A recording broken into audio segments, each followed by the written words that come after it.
ngobrol teh sok we naon we dugikeun atuh. Dina naon ieu teh nuju latihan retorika gitu.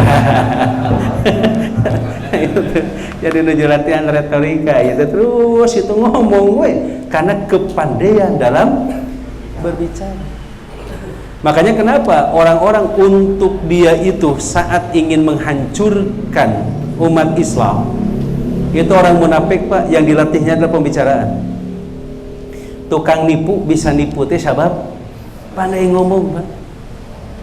Makanya sampai Allah menyatakan dalam surat Al-Munafiqun iyaqulu itu ya kalimatnya jika mereka mengatakan tasmali qaulihim maka kamu akan mendengarkan ucapan mereka. Ada kalimat tu'jibuka, engkau itu merasa kagum. Jadi orang munafik tengah wadul gitu. Tapi karena dia pandai berbicara, bagaimana kebohongannya itu tidak kelihatan, tidak disadari oleh orang yang mendengarnya. Gitu ternyata Pak. Jadi pandai dalam berbicara. Saluhur-luhurna ilmu teu tiasa ngadugikeun mariweuh. Cuman memang keahlian manusia sama. Ada yang pandai nulis weh. Kalau nulis dia pintar. Tapi ketika disuruh bicara nggak bisa. Tapi tulisannya mah bagus.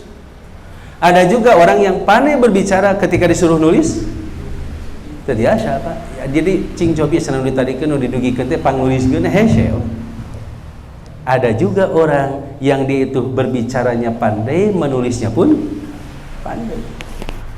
Seperti kaitan dengan Hasan, beliau ketika berdebat pandai kan Pak untuk mengalahkan gitu. Tapi untuk berkhutbah beliau tidak bisa. Bukan tidak bisa, nggak mau kan.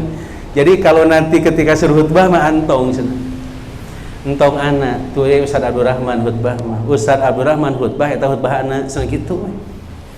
Jadi inilah Pak. Jadi ada kelebihan ada kekurangan. Nah, kelebihan kita apa?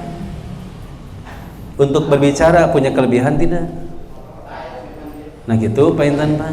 Dan mudah-mudahannya tos diajar di dieu mah ke janten capetan. Cek bojo teh si bapak sareng pak tamhid jadi capetan gitu. Nya Pak. Nah, inilah Pak yang disebut dengan pandai dalam berbicara. Nah, nanti ketika dia itu sudah pandai dalam berbicara, dikemas lagi dengan ilmunya. Jadi dikemas lagi dengan ilmu. Nanti ketika dia menyampaikan itu, menyampaikannya bagus, ditunjang dengan ilmu, itulah Pak yang akan memberikan dampak yang positif terhadap orang yang mendengarkan. Saya pun kan ngajar retorika dakwah itu bukan ngajar ke bapak saja, tapi ngajar juga ke diri saya sendiri. Berusaha untuk bisa retorika dakwah ada berat ya, ngajar retorika dakwah itu ya maka dah kuliah Pak Ahmad ya itu mengajarkan retorika dakwah mengining dina jadwal dosen di meni berat kalimat lagi. Jadi dosen retorika dakwah. Nah ini kan bukan perkara yang mudah. Aya Pak ngadugikeun oh kitu luhur ilmu nama. Tapi pas dia berbicara dia itu mengerti kalau dia diam. Jadi lamun si itu cicing ngarti, lamun tos nyarios jadi lieur gitu Pak. jadi inilah kalimatnya Pak. Jadi ngomong teh nu ngadawukeun teh ieu teh naon ieu teh?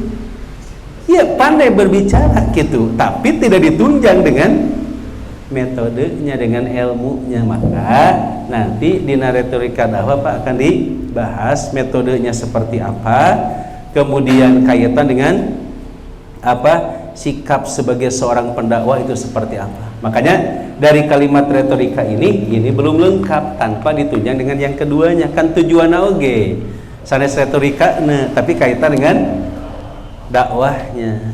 Nah, maka kalimatnya disebut dengan retorika dakwah ini. Di sini buat retorika dulu nanti. Itu kaitan tadi dengan bahasa. Betul ya? Ini kan yang paling utama. Gitu.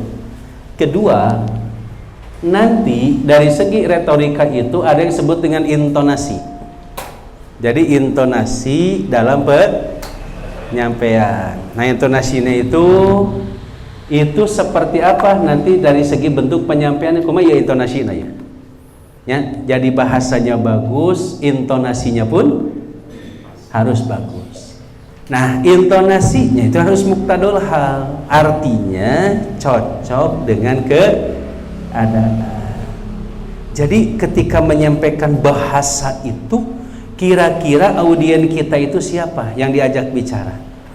Makanya tukang dakwah mah Pak harus bagus itu, menguasai berbagai macam bahasa. Tak lamun di kampung gitu pan bahasa Sunda we yang dipahami oleh mereka. Levelnya ningkat lagi Pak, ada orang yang tidak mengerti bahasa Sunda gitu, jadi bahasa nasional.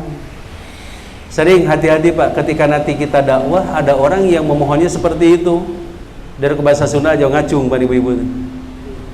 Ustaz, mohon maaf saya tidak mengerti, pakailah bahasa Indonesia. Tamaning bahasa Indonesia sebetulnya mah Pak daripada bahasa Sunda. Ya, karena bahasa Sunda mah itu bahasana wah hebat Pak. Bahasa Jawa komo. Itu kayak bahasa Sunda itu yang dipakai bahasa oleh kita itu kan Pak, ke orang tua ya bagaimana, ke binatang bagaimana. Itu kadang-kadang orang ribet kalau pakai bahasa Sunda padahal orang Sunda. Jadi pakai bahasa Sunda ribet padahal orang Sunda. Gitu. Nah, makanya yang paling enak mah pakai bahasa Indonesia. Walaupun kadang-kadang kita pakai bahasa Indonesia pun gitu kan Bapak Baliut. Aya nu ke bahasa Indonesia lagamna Sunda. Ngomongnya itu bahasanya bahasa Indonesia, cuman lagamna lagamna Sunda. Nah, itu Pak perlu belajar. Jadi para dai maka belajar dari segi bahasa saja harus seperti itu. Nah, gitu ya.